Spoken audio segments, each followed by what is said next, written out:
Olá pessoal, boa noite. Já faz um tempinho já que eu não gravo vídeo algum e vou aproveitar essa época aí que a gente está preso em casa para fazer um vídeo. O aluno pediu para mim fazer um vídeo de um tema, eu vou falar sobre esse tema, mas antes eu gostaria de dizer o que eu penso a respeito do coronavírus, né? Eu não sou nenhum expert em biologia, conhecimento que eu tenho, conhecimento do que eu leio, do que eu tenho de embasamento, mas o fato é o seguinte,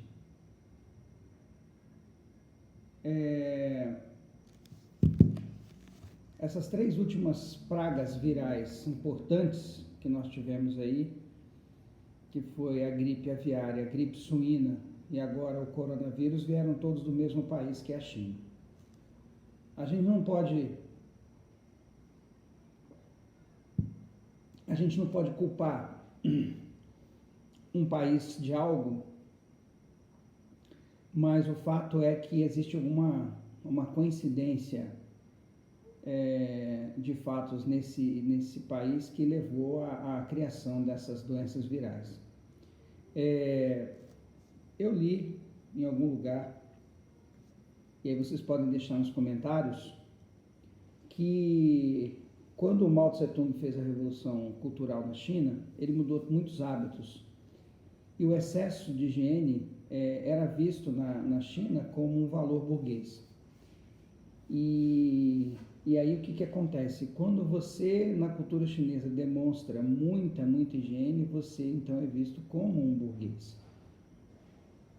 Eu não sei o real impacto disso na maneira como o povo chinês lida com essa questão, mas o fato é que o cuidado alimentar, a dieta, as coisas que eles comem e o nível de higiene nos mercados, tem levado à criação de vírus que realmente tem um poder de destruição muito grande. Fato que a gente tem uma medicina forte, nós vamos reagir a isso, mas há um custo de vidas muito grande, né? A Itália já está chegando próximo a valores chineses.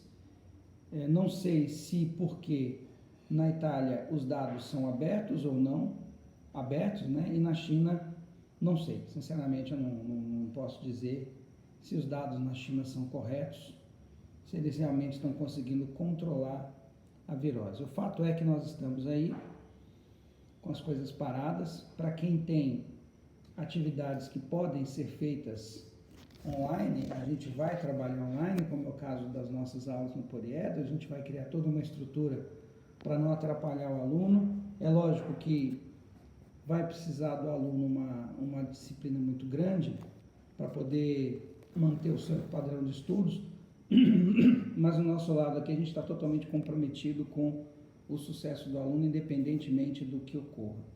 Eu gosto de lembrar que há muitos anos atrás, na época do H1N1, a gente ficou parado 3 semanas no Poliedro, no segundo semestre, ou seja, não havia muito prazo para recuperar essas aulas. Nós tivemos, depois que terminou as 3 semanas de falta de aula, a gente teve que repor tudo, os alunos conseguiram se superar, como sempre se superam, e deu tudo certo em termos de aprovação. Então, esse ano nós temos tempo suficiente, mesmo considerando o pico que o nosso ministro da Saúde falou, a gente tem condição plena de recuperar tudo depois. O problema são os entes queridos que se vão, o problema é o sofrimento que a gente e alguns de nós vai passar, com insuficiência respiratória, dor de cabeça, febre, etc. A preocupação que a gente vai ter com os nossos entes queridos e com a sociedade de uma forma geral. Então, eu acho que há necessidade de uma mudança de hábito de vida em algumas culturas, para que eles possam entender que isso realmente é complicado, que a convivência de diversos tipos de vírus e animais diferentes podem criar realmente vírus complicados. Nós estamos falando de doenças virais. A gente sabe que as bactérias elas têm um poder muito menor capacidade muito menor de mutação, mas superbactérias e superfungos também são um problema sério. Eu já falei em outro vídeo já que, na minha visão, um dos grandes problemas do século XXI, na parte de ciências biológicas, é realmente as doenças aí infecto-contagiosas. Bom, dito isso, eu vou falar um pouco daquilo que eu tenho lido, né? E um aluno pediu para mim para comentar alguns livros. Eu vou usar aqui meu celular para pegar o nome do autor, tá? O primeiro livro que eu aconselho, principalmente o pessoal que está aí na vestibular, essas coisas, né? É um livro que eu gostei muito. Chama Tio Tungstênio, Memórias de uma Infância Química. Esse livro, ele é do Oliver Sacks. Ele foi indicado por um professor muito querido meu numa palestra, depois que ele já havia ido já aposentado, o professor Karl Hermann Weiss. Quem teve aula com ele sabe a honra que foi ter aula com aquele homem. Ele foi professor do ITA, do Departamento de Química, há muitos anos, e ele era um cara que sabia de tudo. Ele tinha uma cultura geral, um negócio absurdo, a capacidade daquele homem de saber de tudo, correlacionar tudo. E numa palestra que ele foi dar para a gente, ele falou desse livro, Tio Tungstênio, Memórias de uma Infância Química. O que ocorre, né? Esse menino, ele nasceu numa família judia, morava na Inglaterra, em Londres, e na época da Segunda Guerra Mundial, a gente sabe muito bem que houve bombardeios em Londres, e os pais eram médicos, mandaram os meninos para o interior da Inglaterra, em colégios internos, para poder se proteger. Só que o nível de violência desses colégios internos era muito grande, o irmão dele ficou traumatizado, enlouqueceu, e quando ele voltou depois da guerra, ele teve que arrumar uma válvula de escape para lidar com os traumas que ele teve. E ele montou um laboratóriozinho de química no fundo da casa dele, e o legal é que na época não havia as restrições que existem hoje para compra de reagentes, né? Então, ele fazia as reações mais legais do mundo. Ele tinha um tio químico, que era dono de uma empresa de lâmpadas, e ele vivia com as mãos sujas de tungstênio, porque a gente sabe que o tungstênio é muito usado em filamento de lâmpada. E ele tinha um tio físico também. E ele mostra, então, o desenvolvimento da ciência, o desenvolvimento das coisas, nessa época, numa visão de uma criança. Então, esse livro é simplesmente fantástico. Ele é maravilhoso do início ao fim, ele é muito agradável a leitura, se aprende muito sobre química, se aprende muito sobre física, se aprende muito de como a ciência é feita, e também o relato dele, histórico, correlacionado com as coisas que aconteceram na história. É um livro muito legal, eu recomendo demais. Depois, eu recomendo 2 livros do Pondé, que me levaram a fazer uma reflexão muito grande sobre o papel da filosofia na nossa vida, né? A gente que é de exatas, eu nem tanto, porque eu sempre gostei um pouco, mas eu não tinha muito conhecimento. A gente de exatas, às vezes, tem um certo receio com filosofia, sociologia, essas coisas, mas a influência da filosofia na vida da gente é uma coisa muito importante. Eu li 2 livros do Pondé, um deles é Filosofia para Corajosos e o outro é Amor para Corajosos. Eu vou fazer um breve relato dos 2. Então, a filosofia, enquanto uma área do pensamento humano, ela lida com o quê, né? Então, nós temos a ciência, e a ciência lida com aquilo que está ao nosso alcance, de poder experimentar, de poder modelar, de poder criar modelos e teorizar sobre aquilo. Então, a ciência é aquilo que é observável, tangível, etc. Existe a religião. A religião ela lida com aquilo que vai além daquilo que transcende a nossa vida mortal, né? Ela é, de certo ponto, dogmática, ela necessita da fé, e ela tem respostas que são respostas absolutas. Ela responde às perguntas básicas do ser humano, quais são, né? De onde eu vim, o que eu estou fazendo aqui e para onde eu vou depois que eu morrer, se existe alguma coisa depois que a gente morre. E a filosofia? A filosofia, ela lida com essa área enorme que existe entre a ciência e a religião. E é incrível você começar a ler essas coisas, né? Eu li esse livro do Pondé, o Filosofia para Corajosos, depois eu li o Amor para Corajosos, que eu vou falar para vocês, e atualmente eu estou lendo um livro do Bertrand Russell, que é História da Filosofia Ocidental. É um livro, é uma coleção de 3 livros. O primeiro deles são os filósofos antigos, depois os filósofos da Idade Média e depois os filósofos mais modernos, né?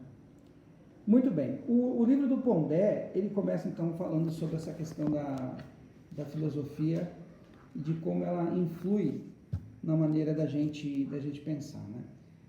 Bom, nós tivemos os filósofos pré-socráticos, muitos deles extremamente importantes. Pitágoras, por exemplo, foi um filósofo pré-socrático. Depois nós tivemos Sócrates, que foi um divisor de águas.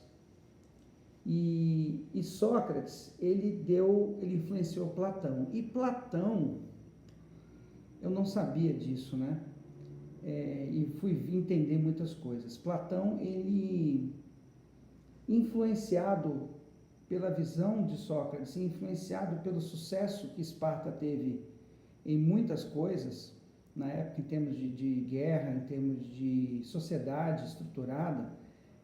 Esparta era uma sociedade meio utópica, onde as pessoas eram meio autômatas e tinham uma subserviência ao Estado que mandava completamente na vida deles, né? E aí o Platão cria uma sociedade utópica muito baseada nessa visão de Estado poderoso, dono da vida das pessoas, né? As virtudes que uma pessoa devia ter. Uma sociedade onde nós teríamos filósofos, nós teríamos as pessoas de ação e nós teríamos aquelas pessoas que iriam produzir para os outros, né? E esse pensamento platônico, que a gente pensa que é platônico, só amor platônico, ele acabou influenciando teorias filosóficas como a de Karl Marx, por exemplo, que levou aquilo que a gente conhece no século XX. Eu não vou nem entrar no mérito se é bom ou se é ruim, mas essa história de pessoas que pensam e que coordenam a vida das outras pessoas através de um Estado grande, esse negócio não é de hoje. Esse negócio não veio da cabeça do Marx, e lá atrás nós tivemos homens que pensaram. Então, quando a gente pega para ver e ler essas coisas, a gente percebe que a influência da filosofia na nossa vida, no nosso dia a dia, é muito maior do que aquilo que a gente pode imaginar. Então, o Pondé ele faz uma visita a alguns filósofos e correlaciona como esses filósofos eles impactaram na nossa vida. E o livro dele, o seguinte, é O Amor para Corajosos. Eu confesso a vocês que esse livro é um livro que mexe muito com a cabeça da gente. Esse livro, ele faz a gente entender a necessidade que a gente tem de se posicionar em relação a essa questão do amor. Eu estou passando por uma mudança grande na minha vida, né? Em vários aspectos. Fui para a reserva no passado, estou em outros processos agora. E o amor, ele é realmente uma coisa para quem tem coragem de ter. Muitas vezes, segurança e amor, eles são uma questão de decisão e nem sempre eles estão do mesmo lado da história. Então, quando a gente se questiona a respeito disso, o Pondé, ele faz uma reflexão baseada também em filosofia e sobre a questão de filósofos que pregavam esse amor eros, como por exemplo o Nietzsche, né? Esse amor romântico, tanto que esses filósofos dessa corrente filosófica eram chamados de românticos. E não é porque eles gostavam de dar flores, eles viam o amor como algo realmente de carnal, algo que é humano e que transcende necessidades outras. E outros filósofos que imaginavam um amor mais calmo, mais tranquilo, que deveria dar lugar à segurança e à calmaria. É lógico que a gente deve buscar o meio termo, pensando em outro filósofo da Idade Média, se não me engano, São Tomás de Aquino, que dizia que a virtude das coisas estava no meio termo. A questão é que quando você imagina que o tempo está passando, você está ficando mais velho, e que você tem demandas sentimentais reprimidas, represadas, você tem que se perguntar o que você quer da sua vida. E na hora que você se pergunta o que você quer da sua vida, as respostas podem ser realmente avassaladoras. É isso que o Pondé comenta nesse livro dele, Amor para Corajosos. Um outro livro que eu li também, e esse livro eu recomendo demais, é um livro do Von Mises. Esse livro do Von Mises chama Marxismo Desmascarado. Eu queria entender o que acontecia com a filosofia do Marx, o que ele imaginava, o que ele pensava, mas eu queria também um contraponto de alguém que tivesse analisado a obra e tivesse um conhecimento para poder rebater algumas coisas, né? Então, o Von Mises, ele teve um conjunto de palestras, e essas palestras foram escritas, né? E ele faz esse livro é maravilhoso. Então, ele começa citando o que é o marxismo, né? Então, Marx, ele escreveu algumas coisas que, na minha visão, é um sofisma, porque o que é um sofisma? Você tem uma premissa, essa premissa aceita, todo o resto que dela deriva tá correto, né? O problema é você aceitar essa premissa inicial.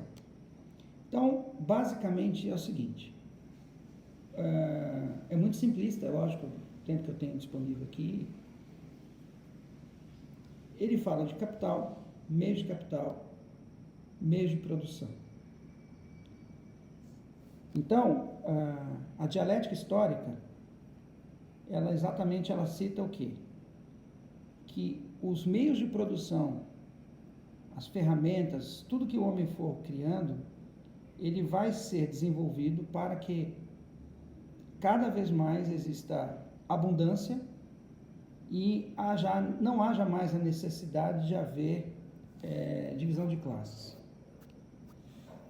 Que as classes todas, no final das contas, ditadas por uma evolução histórica, vão tender a uma sociedade igualitária, uma sociedade comunista. No sentido comunista, digo aí no sentido filosófico e não no sentido político.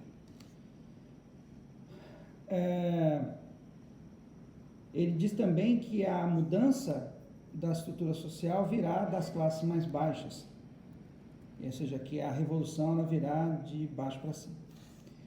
E aí o nosso amigo Von Mises começa a discutir o seguinte: bom, esse materialismo histórico, onde naturalmente as coisas vão progredir para uma sociedade comunista,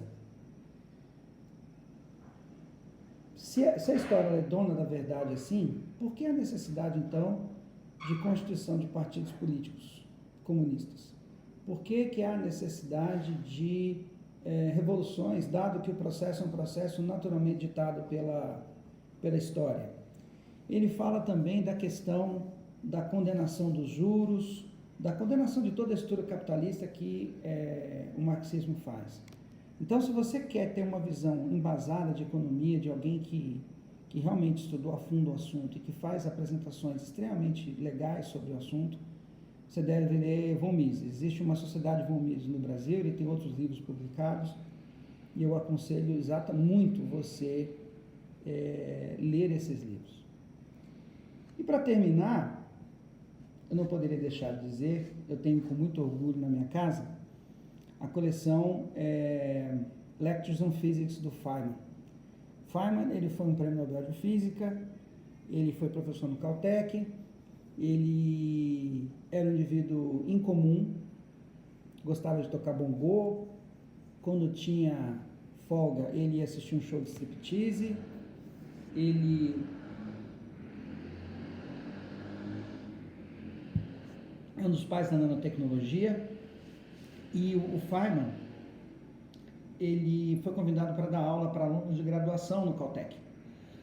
E aí o que aconteceu? Ele começou a dar essas aulas de graduação e os alunos de graduação não conseguiram compreender a imensidão e a vastidão do conhecimento dele e começaram a sair das aulas. Nisso, alguns alunos de pós-graduação começaram a entrar nas aulas e perceber o tesouro que estava acontecendo ali. O Feynman, sempre que possível, ele foge da matemática, ele usa analogias extremamente inteligentes, e ele escreveu uma coleção de 3 volumes. Na verdade, ele não escreveu, foram as aulas dele que foram apresentadas, havia uma pessoa lá que copiava as aulas e esses livros foram publicados, sobre os mais variados assuntos da física. Então, é uma coleção de livros maravilhosa, maravilhosa. E eu acho que se você pegar esses livros e ler, não vai ter como você não gostar de física. Existe, obviamente, uma edição traduzida, mas se você tem inglês suficiente, não deixe de ler a edição em inglês, porque não vai ter nenhum boi na linha em termos de tradução. Eu vou fazer mais vídeos sobre livros que eu li. Eu sou assinante da TAG, então recebo um livro a cada mês. Esses livros são muito legais porque trabalham outros hemisférios do cérebro e não só o de exatas, mas eu sou bem eclético, ok? Então é o seguinte, pessoal, vai passar, vai dar dano, mas nada que a gente não consiga superar, né? Os nossos antepassados aí passaram pela gripe espanhola, morreram de 50 a 100 milhões de pessoas. Era uma influenza aí com 8 vezes mais força do que uma influenza comum.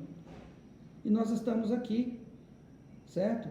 E a gente nem imagina o que os nossos antepassados passaram sem internet, sem boas rotas de abastecimento, sem logística, sem uma boa medicina. E nós estamos hoje com uma situação muito melhor do que a deles. Vamos confiar em Deus. Deus, ele tem a capacidade de acabar com isso a hora que ele quiser e ele vai nos cuidar de nós, ele nos ama. Vamos orar, vamos cuidar do nosso espírito, aproveitar para desenvolver boas relações com os nossos filhos, com as pessoas que nós amamos. Vamos aproveitar nosso tempo com sabedoria, vamos acordar cedo, vamos fazer as coisas que precisamos fazer, as coisas que estavam pendentes de fazer. Talvez seja um tempo bom para a gente colocar algumas coisas da nossa vida em dia. É isso, tá certo? Quem quiser me contactar para algum assunto daquele meu projeto de aulas, a gente pode fazer com alunos aulas online aí, a gente pode ver isso aí também, tá bom? Fiquem com Deus, leiam bastante, curtam bastante as pessoas que vocês amam, fiquem em casa, né? É uma tragédia ficar em casa, estou louco para dar aula, mas é um momento histórico que a gente está vivendo e a gente vai poder falar para os vocês vão poder falar para os seus descendentes na época do coronavírus e a importância de se cuidar bem, tá bom? Fiquem com Deus, coloquem seus comentários, até mais.